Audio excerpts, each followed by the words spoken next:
Olive oil will last edibly. 2.5, 3 years is normal. That being said, the polyphenols and antioxidants and the taste are not going to be what they were when that oil was created. Welcome to Wellness, your ultimate guide to unlocking your full human potential through biohacking. I'm your host, Ashley Daly. I'm a certified sports nutrition coach, and I have a degree in kinesiology, and I'm a former personal trainer and Pilates instructor. If you're listening on YouTube, hit subscribe, as it helps listeners just like you find this hidden health information faster. Did you know I'm a certified sommelier? Did you also know that most red wine doesn't actually stain your teeth? It's the artificial dyes they add to the wine. But that's not the case with Dry Farm Wines. Dry Farm Wines is an exclusive wine club which brings you natural, organic, biodynamic wines sourced from farms across Europe. All wines are fully fermented and contain 0 pesticides, which means you can enjoy your wine without any artificial dyes, preservatives, sugar, or side of glyphosate. Because you're a loyal listener of Welcome to Wellness, you'll receive an extra bottle on your first order for just 1 penny. That's just an extra penny for a beautiful, natural, organic bottle of wine on your first order. Visit dryfarmwines.com/Ashley Daly. One more time, it's dryfarmwines.com/Ashley Daly. Today's guest is Tony Kasandrinos, a retired U.S. Marine and founder of Kasandrinos International. Tony grew up splitting time between New York and his family's village in Greece, where olive oil was a way of life. After over 20 years in the Marine Corps, he launched Kasandrinos to share his family's organic, single-source, extra virgin olive oil within the U.S. market. Committed to quality and transparency, Tony ensures every batch is cold-pressed, certified organic, and lab-tested. He's also a passionate educator, helping people understand what real olive oil is and why freshness matters. Through his company, Kasandrinos, Tony blends Greek tradition with Marine Corps discipline to deliver authentic, high-quality olive oil to inspire healthier, happier lives. Tony, welcome to the show. Thank you. Thank you very much. My pleasure to be here. I heard by one of my favorite physicians, Dr. Stephen Gundry, that the whole purpose of eating food is to get more olive oil in your mouth. So I'm such a fan of your company. But for listeners hearing about you for the first time, can you please give us an overview? 100% agree with that. Get as much olive oil in your mouth as possible, but you also want to get the highest quality olive oil because there's a very big difference between just your regular oils and what we try to do with our company. But the down and dirty, my family comes from a small village in Greece, which is about 45 minutes south of Sparta. And, we've had our olive oil in our family for generations. My father used to bring it back to the US and sell in his restaurant. And my uncle, they both did. And they would it was something that was always a part of our life from when we were really little until adults, and we never really knew anything else. So we were really used to like high quality oil, and we didn't know what else was out there. When I was about 18, I went off to the military and never really thought much of the olive oil side of things, until I was about halfway through my career, and I was stationed in Philly, and I went back to my dad's restaurant just for the weekend. It was about a 5-hour drive, and I brought back a case with me. So I started sharing that olive oil with my friends that were in the CrossFit gym I used to train at. And it kind of spread like wildfire within a week. Everyone's like, oh, you got to get Tony's olive oil, So about 2 weeks later, I was making another trip up to upstate New York to get about 2 or 3 cases, and it kind of just snowballed from there, just sharing our village olive oil with our friends. And it transformed into a business, and we just started, this was about 15 years ago, and it just started growing and growing, and here we are today. Oh, I love that story. Thank you so much. I also feel like that's just maybe tip of the iceberg to it. Yeah. I remember watching a Dateline a few years ago that was talking about how most even really good olive oil can be cut with canola oil. And what should we be looking for when it comes to olive oil? Well, the first and foremost thing is to look for an organic olive oil. The vast majority of the world's olive oil now is not organically farmed, unfortunately. It's pretty much your smaller local estates and people that really take pride in their product. instead of just moving volume that are doing it organically, because it is more expensive. Is a lot more time commitment that's involved in producing olives and olive oil organically. If you have like a bunch of different olive oils, the first and foremost thing, organic. The next most important thing, which really sets our company apart, is get it as fresh as possible, because olive oil does not get better with time, unlike wine. So it's a fruit juice at the end of the day. It stays edible for a few years, but you really want to have it as soon as possible, within like 6 to 12 months, so that the antioxidants and polyphenols are at their higher levels, because they do start degrading over time. And unfortunately, that's a problem with the whole grocery store selling of olive oil.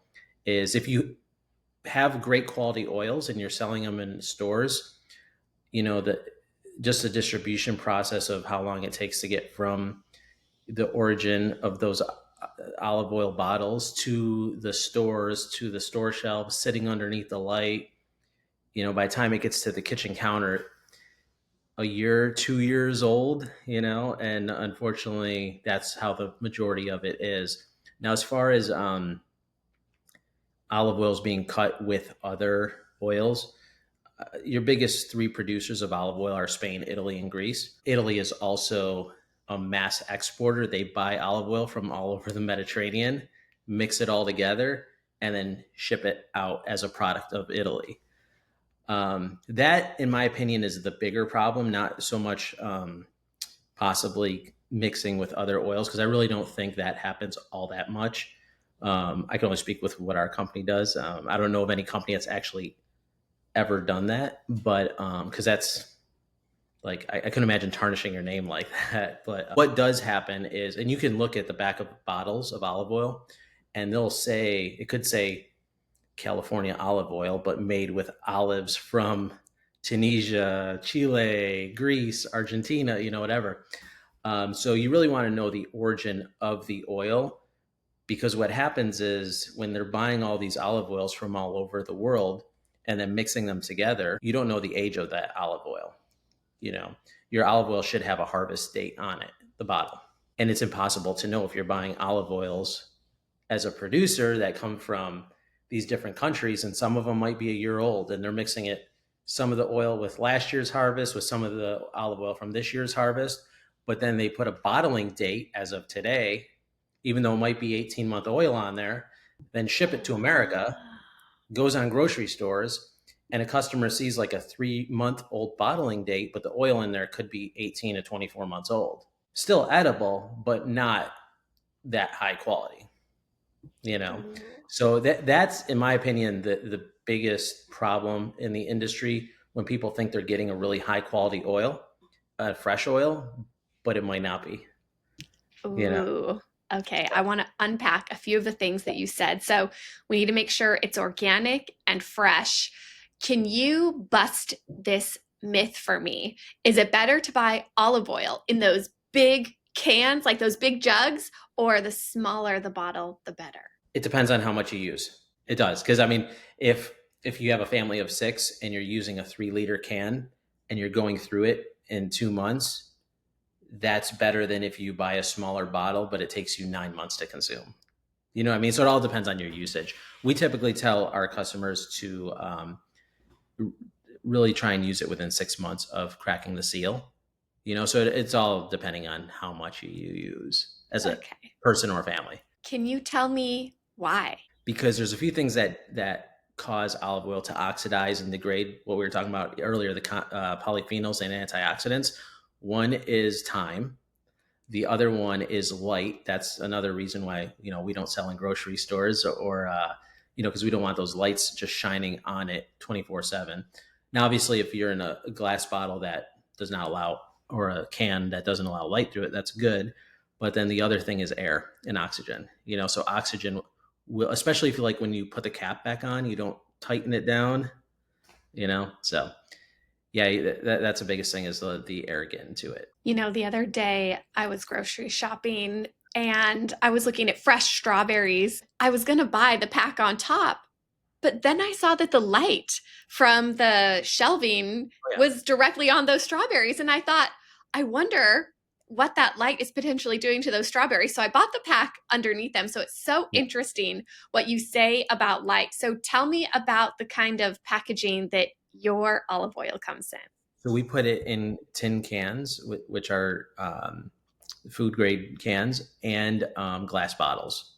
So and then we have these little travel packets, which are for on the go. But the the thing is, with the glass, we use very thick, dark glass, but that never sees light because it goes from our the whole process is you pick the olives, and we hand pick all of our olives and then turn them into olive oil. That process takes about an hour, and then we bottle that olive oil, ship it back to the U.S., and it goes to our fulfillment center that we have 100% control over, which is located in Las Vegas. My sister Effie, she runs that whole side of the business, and we have my whole family working there. Like my stepdad works there, my mom does our customer service, and Oh, our friends. Like it's like a whole little family operation out there. And but the bottles aren't exposed; they stay boxed until they come out for about 1 or 2 minutes while we package them, put them in the box, and send it to your kitchen. Your door in your kitchen, and that's the first time it sees light. And that's even like we tell our customers, especially we have a lot of locals in Las Vegas, but if you're in like a sunny area, you don't want to leave that bottle sitting on your countertop. As much as we love, for branding, whatever, our olive oil is like front and center in your kitchen. You should keep it in a pantry or a cupboard. it's so funny you say that because I was just thinking I used to work in an Italian restaurant and we always had bottles of olive oil in clear Yeah. glass. But now I'm thinking, oh my gosh, it was probably oxidized. It was probably so bad. Yeah, I mean, so here's the thing: it doesn't happen like overnight or in a day. It takes some time, weeks and months. And my whole family comes from the restaurant industry, and what we would fill the bottles of olive oil up in the evening for the next day. So if it's in the light in a glass bottle for that day, it's really not going to hurt it. It's more like sitting on a store shelf for 4 or 5 months. Mm, That's really what you don't want, or on your okay. kitchen counter for 4 or 5 months. You really don't, near a window. Okay. That's the kind of stuff you want to avoid. I loved what you mentioned about that you handpick the Mhm. olives and it's a very small shop. And I'm always telling people you shop with your dollar and where you shop matters. Can you tell us a little bit more about this operation? I love that you handpick the olives. If you go to Greece, Spain, or Italy, you'll notice that there's olive trees everywhere. Some of them are very old, like hundreds, sometimes thousands of years old. They're literally like the trunks are like the size of cars. Um, and a lot of these trees were being farmed 1,000, 2,000 years ago, and more. So the way they used to pick them by hand because you didn't have machines. And nowadays, and that's organic farming. You have a tree; it's been there for years.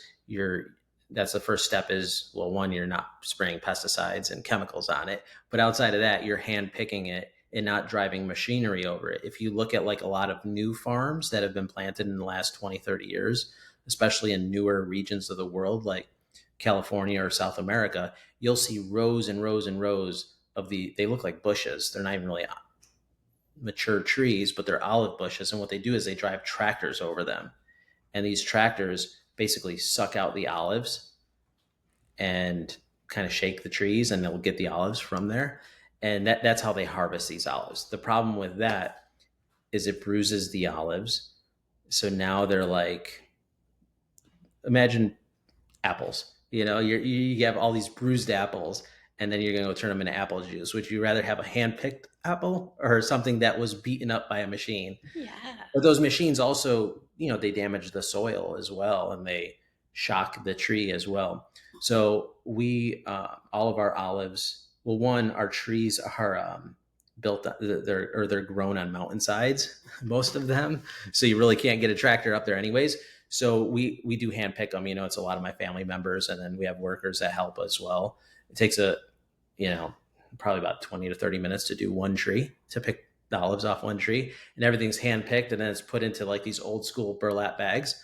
We don't use plastic, because that's a whole other thing that we can talk hours about is the microplastics that gets into food. But a lot of these machines that they use have plastic parts to them, and they go into plastic bins, and that plastic ends up in the olive oil. So everything happens in burlap. We bring it right down to the mill, empty out that, and it goes through the process of turning into olive oil. And in that process, we actually separate the leaves and branches and twigs, and that gets turned into goat food. And then, Cute. a lot of goats in Greece. But so everything's like handpicked though. We go through, I mean, we even had like my grandparents aren't alive anymore, but their siblings are, some of them, and they're still in their like 90s, and they're out there, with us. They've been doing it every harvest season since they were little kids.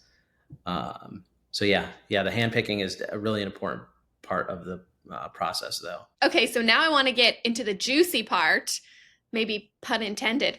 Tell me how to use olive oil. What's the smoke point? Should it be heated? Let's go into cooking. So all olive oils have different smoke points, and all extra virgin olive oils have different smoke points. It's not like one set point, because you have many different varieties of olives, which create different varieties of olive oils, just like wine. You have different grapes, different wines. The smoke point can change quite a bit from mid 300s to low 400s. We've been cooking with olive oil for generations, but we don't like cook it to the point where it's smoking.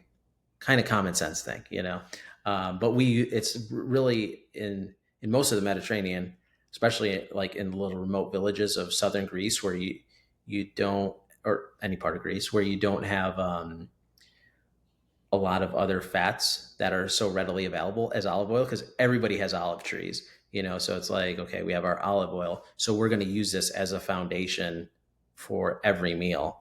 It's literally like starting in the morning, you're making eggs, it's in olive oil. You're having lunch, it's all over your salad. You're having dinner, you're cooking chicken or lamb or whatever, you're cooking with olive oil. So this whole not cooking with olive oil thing that started probably about 10, 15 years ago was probably from another competitive fat source that may have been like, don't cook with olive oil, cook with maybe avocado oil or something else. But we've been doing it for generations. So I was listening to a podcast years ago. Ben Greenfield was on Joe Rogan's podcast, and Ben was telling Joe how he cooks his steak. And he's like, I cook it in this really amazing olive oil. I let it heat up, but not too hot. And Joe was like, you're not supposed to heat olive oil. And I was like, I think if it's the right quality, you can. And so they kind of went back and forth. And so it's nice to hear you debunking that. What else can you debunk for us? If you put olive oil in the refrigerator and it solidifies, it's high quality olive oil. We get this question all the time with our customer service, who my mom is the front lines of, so everybody's refrigerator is a different temperature for starters. And again, back to like the different olives that create different olive oil, they all have a different chemical makeup. So putting it in a refrigerator for X amount of hours at X temperature, they're going to coagulate at different paces. Doesn't mean this olive oil is better than the other. It's just they have a different chemical makeup, and that oil is going to coagulate at a different time. If it's legit real olive oil, it will coagulate. But some people put it in their fridge, and their fridge runs a little on the warmer side, and they're like, oh, I was in there overnight for like 8 hours and it didn't solidify. I'm like, okay, well, put it in the freezer for a little, it will. And so an olive oil will coagulate, but so will other oils. So if you put a bottle of olive oil in the refrigerator and it coagulates, so will soybean oil. So it's like, okay, what are we proving here? So and then the other thing with that is, don't store your olive oil in the fridge. Some of our customers have, told us they do that. And we're like, don't do that. Because it builds up condensation inside the bottle, and that gets into the oil, So cool, dark place. One other thing I love about your olive oil, which I don't think enough people know this, is that it's cold pressed. So one of those debunking things, like every extra virgin olive oil is cold pressed. They all are. They're Oh, not considered okay. extra virgin olive oil if they're not. It's more of a buzzword type thing, like, oh, we're cold pressed. Like, yeah, so is every other extra virgin. Well, tell me why cold pressed is important. It's you don't want to heat the oil when it's being processed because that will oxidize and damage the polyphenols and antioxidants. So you want to keep it cool. Like that's the problem with a lot of these other seed oils because they do come from seeds and they really need to process them at a high temperature, and you're just like a really high temperature. So when you look at olive oil being made, it's really kind of like a slow churning process where you can do it faster and get it done quicker, but now you're going to raise the temperature. So the temperature is always being measured during that process of turning the olive into oil. So you just don't want to heat it up. It's one of the other things that damages olive oil. That's why you don't want to keep it. That's the other reason you don't want to keep it like on your kitchen counter. It's not just the sunlight and the light, it's also the heat. Not that your house is going to be 110 degrees, but if the sun's beaming on it all day long, it's going to heat that oil up. Good point. Okay. Well, now let's get into the benefits. Why should we be eating olive oil? Oh man. So this can be like a 20-hour question. And normally how I answer this is if you go to PubMed right now and you type in olive oil, you're going to have a mile worth of studies, everything from brain health to heart health to gut health to skin health. I mean, you name it. Um, it there's positive things pretty much for every part of your body. I mean, anything from like cracked heels to, you know, Alzheimer's. I mean, you name it. But I'm a very firm believer that olive oil, some Mediterranean sun, and some sea salt and some salty Aegean Sea will definitely help you live a longer life, if not a much happier one. Can you share some stories or testimonials of people who have found I just have mine here, so I'm just going to use this as a little product plug because also I just love the super convenient pour spout that it comes in. But can you share some stories? Yeah, I mean, my mom does our customer service 100%. She's awesome at it. She's like a rock star, and she's really at the front lines of all of our customers. Um, but I don't know. I mean, the biggest story, honestly, and it's been like this since day one, since I first started the company with my sister, is, and we've had thousands and thousands of customers say this to us, and I get to see it in real life if we're at an event or something, is the look on their face when they try it for the first time. And it's like, oh wow, this is what olive oil is supposed to taste like. That's really, and for me, like that's like the coolest thing. It's just like they, unfortunately, in the U.S., we have a really awesome food system, but we also have a really bad one. We have more options now for really organic, healthy foods than probably at any other point. But the vast majority of the food is not that great. So if you've grown up on just like this regular restaurant olive oil that they're getting from the cheapest bidder, or you're just local grocery store stuff, and you haven't really tasted a high quality oil, and then you do, and it's like, oh wow, what's this? So just them seeing the look on their face when they try it, or telling us how it totally enhances and changes all their meals in their own kitchen. That's really what we love.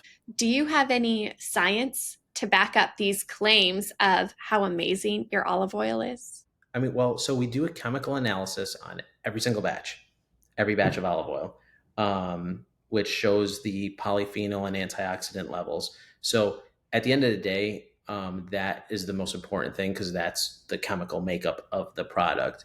With that being said, just because an olive oil has an ultra high polyphenol count or a low polyphenol count doesn't really make it better or worse than the other.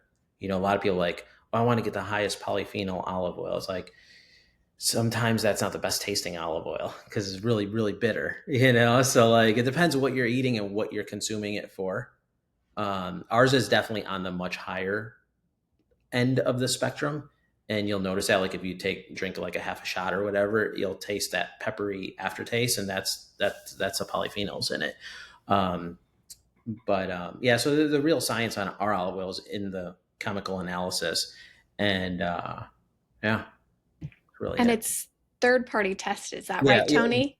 3 third-party tests we do on it. We get one done locally where our olive oil is produced. We get one done in Athens, and then one in the U.S.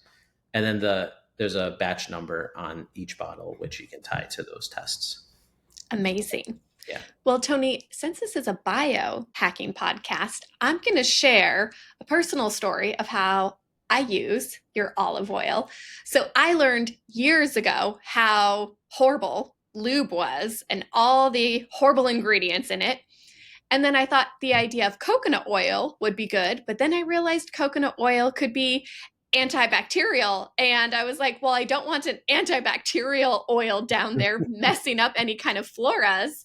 And so I will say, one of the best parts of your oil is using it where maybe you wouldn't expect to use it. And I'm just wondering if you have any other topical uses or ways to use olive oil that maybe you hadn't thought of before. Yeah. So we have a lot of customers that have used it for that as well. But I will say, I think that the number one leader when it comes to using it topically is in hair. Like, we have a lot of women who use it in their hair and like put olive oil on there and leave it for a few hours, and then, but definitely on the hair. I think that's a big one. I know a lot of mothers use it for children's cradle cap. That's a biggie. Yeah. Oh, see, I love this. This is why I love having my own podcast and mentioning hair. I actually, when, coconut oil got really big and everyone Mm. was using it for everything, I used it in my hair and it literally wouldn't wash out. It was so dark and greasy. And I told my hairstylist what I did. And then she explained the size of the molecules to me. Yeah. She's like, coconut oil is really big and hard to get out. So, do you have any insight into that science of the size of the molecules? Yeah, I mean, coconut oil or coconut. Yeah, it is much larger. I know the molecule, and that would make sense. I've never tried it. You can see I still keep my nose on a hair, you know. But yeah, I don't know. I'd have to ask my sister or my mom about that, if they've messed with both on their hair and seen the difference. Okay. Now, are there any tests that we can do to find out if the olive oil that we have right now, which isn't Kasandrinos Mm. yet, is there anything we can do to find out if it's rancid? Generally, smell it. You're gonna be able to smell it. If an olive oil is actually like rancid, like not edible, it's gonna smell like vinegar and not good. You know. Hmm. But actually, like, testing it, you'd have to send it to like a lab to get a chemical analysis on it to see, where it's at. But so here's the thing too: like, olive oil will last edibly for a long time. 2.5, 3 years is normal. If the container was sealed. Um, that being said, the polyphenols and antioxidants and the taste are not going to be what they were when that oil was created. So it's more of just like a taste thing, as well as like the positive properties of why you consume olive oil, that you're more concerned with over time. But if it's bad, it like turns bad and you're going to smell it right away. Okay. Now, Tony, I love getting into a bit of controversy on this Mhm. show. And some people might say, well, isn't olive oil going to raise my cholesterol? And I'm a fan of high cholesterol. I'm wondering what your thoughts are. I'm right there with you when it comes to high cholesterol. With the whole medical system right now, it's you're going to have doctors saying one thing and our doctor saying another thing, and it causes mass confusion with people. And we're like, okay, which direction am I going here? So when it does come to olive oil and raising your cholesterol, I'm like, if you look at people that consume a ton of this stuff, and Greeks consume the most of it in the world by far, followed by the Spanish and the Italians and everybody around the Mediterranean. They're consuming inordinate amounts of olive oil, like way more, about 10 times more than the average American, and they're all living way longer than us. And not only are they living longer, they're living much healthier and more fulfilling lives in their 60s, 70s, 80s, 90s, and hundreds. So I'm just going to go with kind of what's been working over decades and centuries. I like the sound of that. I also feel like they're living longer because they have a good sense of community. Yeah, there's a lot of things that go into play. Actually, Effie and I, my sister, have a book coming out in the fall. It's a Kasandrinos kitchen, but we do touch on the Mediterranean lifestyle quite a bit on there. And I think it's a host of different things. First and foremost, the food and the foundation of the food is much different than our food here and the foundation of our food here.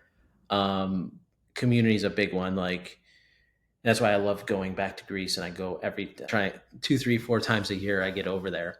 It's just a whole different world and different way of living when you're outside of Athens. Like when you're in the villages, which is most of Greece, community is like everything. Like you have lunch, dinner with your friends or family, and it's usually a 2 to 3 hour affair, if not longer. Like nobody like sits down, has a quick 20-minute meal and leaves. Like it's not like that there, especially dinner time. So the whole community thing, you're always like with other people and just doing things a lot more than we do here, in my opinion. But then you also have movement. People like move way more there than we do here in the States. Most villages are set up to where you can kind of walk to the store, to the little area in the center of the village where everybody hangs out.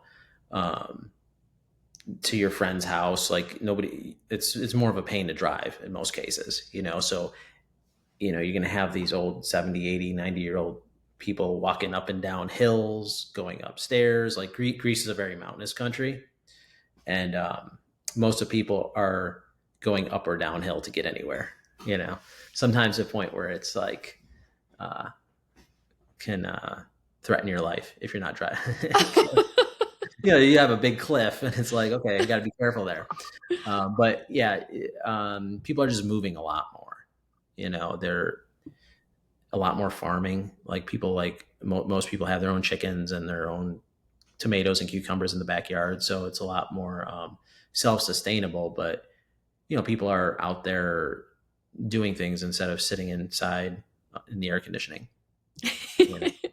You paint such a beautiful picture. And I was just thinking, I was so busy earlier this week. I was literally eating food at my computer. And I'm like, this isn't a very good Yeah, no, that's like, it's really not a thing there. Like even having a coffee there is like an hour process. Like you go to like a little coffee shop with a friend and you like, it's not like here where you go to Starbucks or whatever and you're like in and out and on the go. It's like there, it's like a process. You go there, sit around. Like when you go to dinner there, like the waiters, after you're done eating, they don't bring you the check.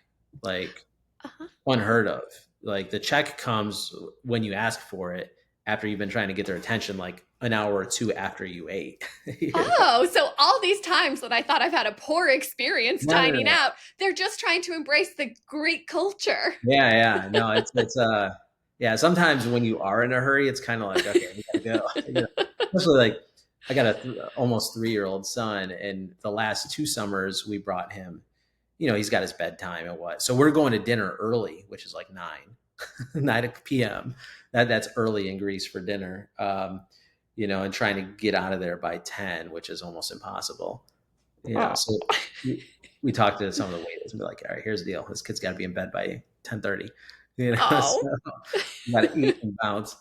But yeah, it's just a much more slower pace, which I kind of grew. I was growing up there as a little kid in the 80s and going as a teen in the 90s, like pre-internet, pre-cell phone. So I kind of grew up, I think I was like the last generation, probably I grew up in that environment where we were actually bored and had to like talk to each other, So it's like, but nowadays, I mean, people still have their cell phones and whatnot, but it is definitely much more of a community-based everything that you do as opposed to what we're doing here a lot of times.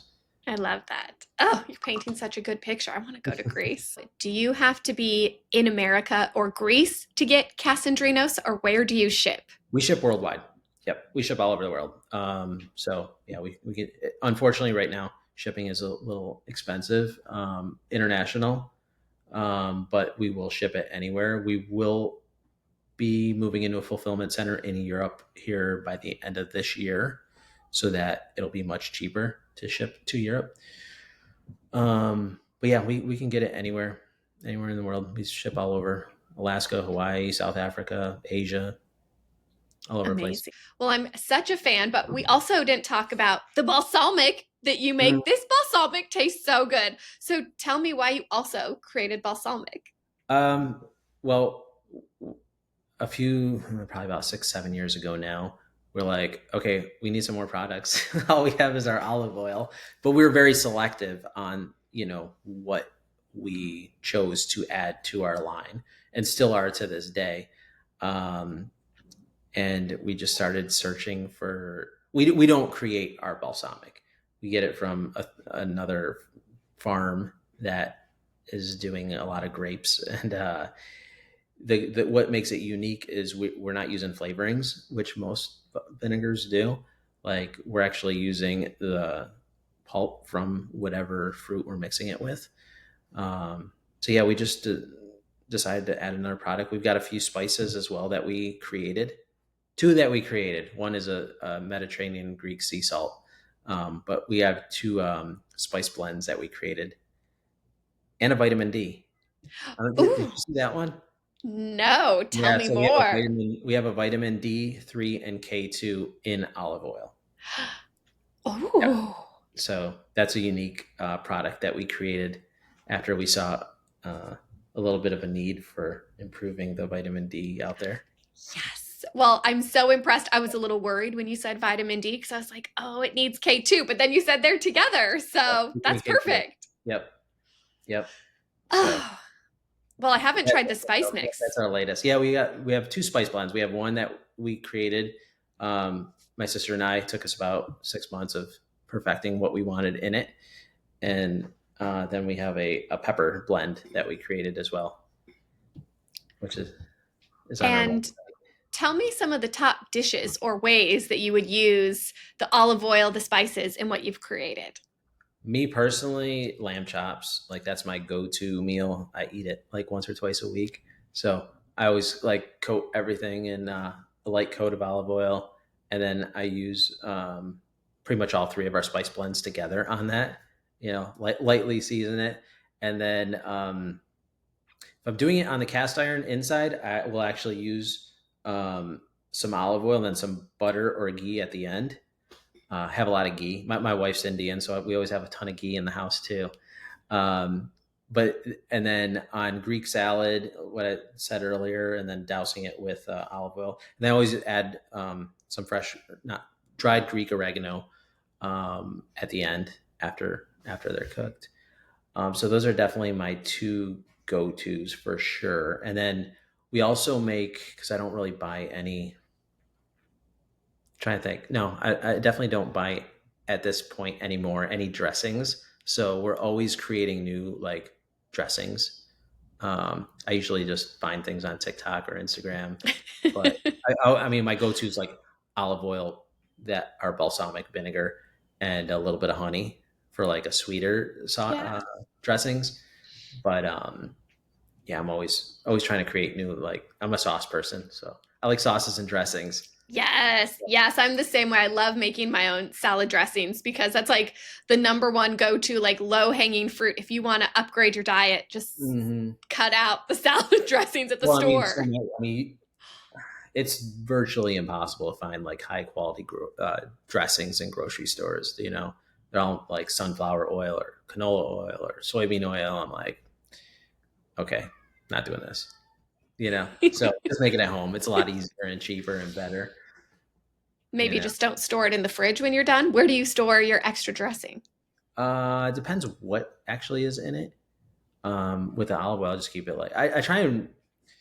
My wife always gets on me about this, but I try to make whatever I'm cooking for that day. Like, I'm not a really big leftover person, so I try to make the amount that I'm going to use in this meal, and then that's it.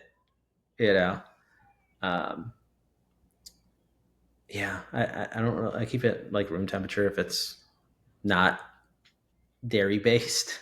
I Okay. do like I love ranch dressing too, and I just found this new ranch hack, like cottage cheese with ranch seasonings, and I just blend it up, and it literally makes like a ranch dressing. Tastes just like a Oh. so that I put in the fridge. But Oh. it's really good. I don't eat ranch dressing anymore. And I say the only two things I don't eat are cottage cheese and veal. You wouldn't know Um, it's cottage cheese. Like but I'm if you telling, blend it, I don't like cottage cheese. It basically makes it like liquidy. And if you want it thicker or more liquidy, you can add a little bit of milk to it. Um, oh, if you don't use the any milk, it basically comes out like a thick sauce, which I actually love and like dip steak into. Like, it's cool. really good. Just try it out. Okay. Now I It's, feel like I have some new ideas that I could use over the weekend for meal I'm telling prepping. you, like I think TikTok is what it is, but when it comes to food and creating new things, eh, there's some good things out there. Especially when it comes to if you like sauces, there's some really awesome ways to make some very like low calorie or healthy versions of Oh, sauces and dressings. I'm so intrigued now. I'm so excited. Yeah. Oh my gosh, Tony, I've been having such a good time chatting with you. But as we wrap up this podcast, I ask all my guests the same closing question, which is, what haven't I asked you that you'd like my listeners to know? What haven't you asked me? Uh, okay. So the one thing I would definitely want people to take away from, really kind of get back in touch with where your food comes from. We all can't grow our own food or hunt our own food. But really when it comes to purchasing your food, try and get as close to the source as possible and know, where it's coming from, how it's made or created or farmed. Um, whether that's beef or fish or olive oil or butter or milk, really try and get back to the source. And if you can get as close as you can directly to whoever's producing it, definitely try to do that. Oh, that's a really nice Yeah. takeaway message. I really like that. Tony, can you please tell my listeners where they can go to find you and your amazing organic products? Yep. So we sell on Kasandrinos.com. That's a little bit of a handful of a word sometimes, but we primarily sell our olive oil there. We are also on Amazon, which we do all the fulfillment for that as well. And those are pretty much the two places you can buy our olive oil. That's it. And then if you want to follow us on TikTok or Instagram or any of that stuff, it's just at Kasandrinos.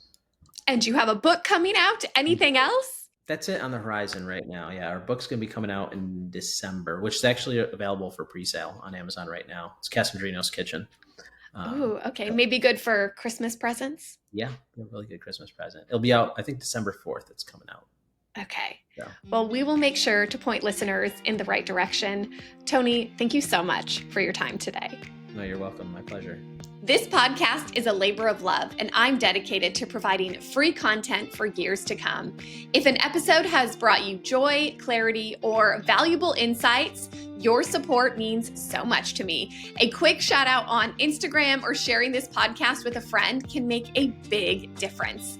If you're listening on Spotify or Apple Podcasts, a great way to help support the show, or even on YouTube, is by leaving a review. You can also help support my work by using any of the affiliate links that I leave in my detailed show notes, or visit my website, ashleydaily.com. I'm most active on Instagram if you're looking for me, so you can find me at Ashley_Daily. Thank you for helping me keep this podcast alive. This podcast is presented for educational and exploratory purposes only. Published content is not intended to be used for diagnosing or treating any illnesses, disease, or disorders. Those responsible for this show disclaim any responsibility for any possible adverse effects from the use of this information presented by myself or my guests. Please consult with your healthcare provider before using any products or services referenced in this podcast. This podcast may contain paid endorsements for products or services. Any third-party materials or content of any third-party site referenced on this show do not necessarily reflect the opinions or standards of the policy of my guests. This podcast and my website, ashleydaily.com, represent the opinions of myself. The content discussed on the show should not and does not replace medical advice. The content here is for informational purposes only.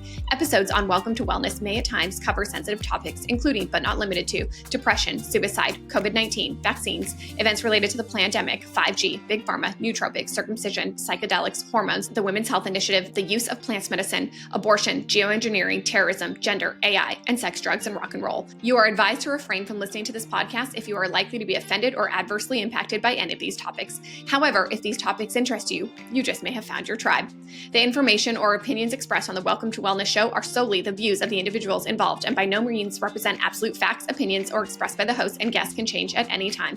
The views of my guests are solely their views, and the Welcome to Wellness show does not accept responsibility for them, and any action you take on the information contained within this show is strictly at your own risk. The Welcome to Wellness host, Ashley Deely, will not be liable for any losses or damages in connections with the use of this podcast. You should take all necessary steps to ascertain the information you receive from this podcast is correct and has been verified. None of the guests or the contributors on the Welcome to Wellness podcast will be responsible for your use of the information contained therewithin. Under no circumstances will the Welcome to Wellness show or my affiliate partners, suppliers, licenses, or guests appearing on the show be liable for any direct or indirect consequential damages arising from your inability to access this podcast. All intellectual property rights belong to me, Ashley Deely, and are included but not limited to the copyright and any other rights in the design. You are permitted to the Welcome to Wellness podcast for personal use, but not for commercial use without license.